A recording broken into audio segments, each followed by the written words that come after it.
So നമുക്ക് 8086 interrupt എന്താണെന്ന് കൊടുക്കാം. ഇൻട്രപ്റ്റ് എന്താണെന്ന് വെച്ചാൽ it is a method for creating a temporary halt during program execution.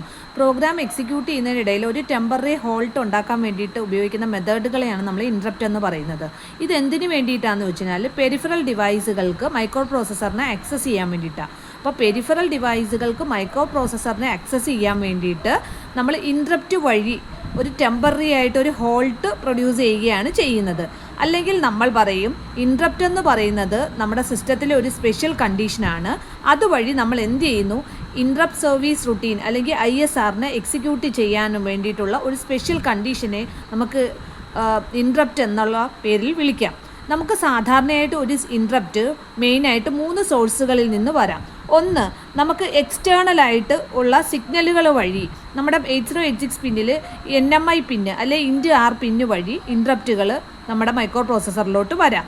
അതല്ല, നമ്മുടെ പ്രോഗ്രാമിലെ special instruction, software instruction INT21H അല്ലെ INT0H അല്ലെ INT1H ഇങ്ങനെയുള്ള സ്പെഷ്യൽ ഇൻസ്ട്രക്ഷൻ വഴിയും നമ്മുടെ 8086 മൈക്രോ പ്രോസസ്സറുകളിൽ എന്തെത്താം, ഇൻട്രപ്റ്റ് എത്താം.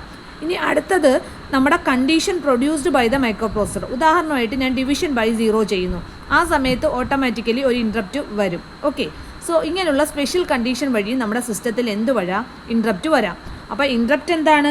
ഇൻട്രപ്റ്റ് എന്ന് പറയുന്നത് നമ്മുടെ പ്രോഗ്രാമിൽ ഒരു ടെമ്പററി ഹോൾട്ട് വരികയാണ് എക്സിക്യൂഷൻ സമയത്ത്. സാധാരണയായിട്ട് ഇൻട്രപ്റ്റ് എന്തിനു വേണ്ടിയിട്ടാണ്? പെരിഫറൽക്ക് മൈക്രോ പ്രോസസ്സറിൽ ആക്സസ് ചെയ്യാൻ വേണ്ടിയിട്ടുള്ള ഒരു മെത്തഡോളജിയാണ് ഇൻട്രപ്റ്റ് എന്നാണ് പറയുന്നത്. അല്ലെങ്കിൽ ഇൻട്രപ്റ്റ് സർവീസ് റുട്ടീൻ എക്സിക്യൂട്ട് ചെയ്യാൻ വേണ്ടിയുള്ള സ്പെഷ്യൽ കണ്ടീഷനുകളെ നമ്മൾ എന്തെന്നാണ് പറയുന്നത്? ഇൻട്രപ്റ്റ് എന്നാണ് പറയുന്നത്. സോ ഇൻട്രപ്റ്റ് 3 രീതിയിൽ വരാം. എക്സ്റ്റേണൽ സിഗ്നൽസ് വഴി നമുക്ക് നമ്മുടെ സിസ്റ്റത്തിലോട്ട് ഇൻട്രപ്റ്റ് വരാം. അല്ലെങ്കിൽ special instruction in program software ഇൻട്രപ്റ്റുകൾ വഴി വരാം. അല്ലെങ്കിൽ നമ്മുടെ മൈക്രോ പ്രോസസ്സറിലെ കണ്ടീഷൻസ് വഴിയും നമ്മുടെ സിസ്റ്റത്തിൽ എന്ത് വരാം, ഇൻട്രപ്റ്റ് വരാം. സോ ഇൻട്രപ്റ്റുകളെ നമുക്ക് മെയിനായിട്ട് 2 രീതിയിൽ ക്ലാസിഫൈ ചെയ്യാം. ഹാർഡ്വെയർ പിന്ന് വഴിയും ഇൻട്രപ്റ്റുകൾ വരാം, അല്ലെങ്കിൽ നമ്മുടെ സോഫ്റ്റ്വെയർ ഇൻസ്ട്രക്ഷൻസ് വഴിയും ഇൻട്രപ്റ്റുകൾ വരാം. ഹാർഡ്വെയർ പിൻ വഴി ഇൻട്രപ്റ്റുകൾ വരുന്നത് നമ്മുടെ സിസ്റ്റത്തിൽ 8086 സിസ്റ്റത്തിൽ മാസ്കബിൾ ടൈപ്പ് എന്നും നോൺ മാസ്കബിൾ ഇൻട്രപ്റ്റ് എന്നും പറയാം.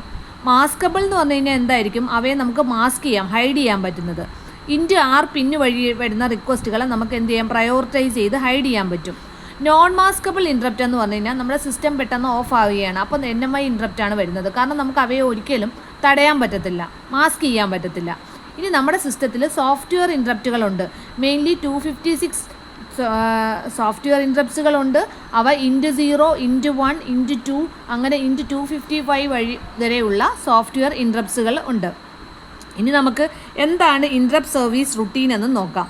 ഇൻട്രപ്റ്റ് സർവീസ് റുട്ടീൻ അല്ലെങ്കിൽ ISR, ഇൻട്രപ്റ്റ് സർവീസ് റുട്ടീൻ അല്ലെങ്കിൽ ISR എന്ന് പറഞ്ഞു കഴിഞ്ഞാൽ ഇറ്റ് ഈസ് എ ഷോർട്ട് പ്രോഗ്രാമാണ് to handle the interrupt. Interrupt വരുമ്പോൾ നമ്മൾക്ക് എങ്ങനെ ഹാൻഡിൽ ചെയ്യണം എന്ന് എഴുതിയേക്കുന്ന ഷോർട്ട് പ്രോഗ്രാമുകളെയാണ് നമ്മൾ എന്തെന്ന് പറയുന്നത്, ഇൻട്രപ്റ്റ് സർവീസ് റുട്ടീൻ അല്ലെങ്കിൽ ഇൻട്രപ്റ്റ് ISR എന്ന് പറയുന്നത്.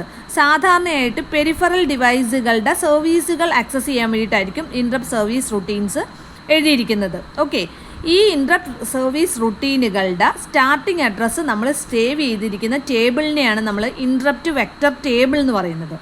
നമുക്കറിയാം, നമുക്ക് 256 സോഫ്റ്റ്വെയർ ഇൻട്രപ്റ്റുകളുണ്ട്.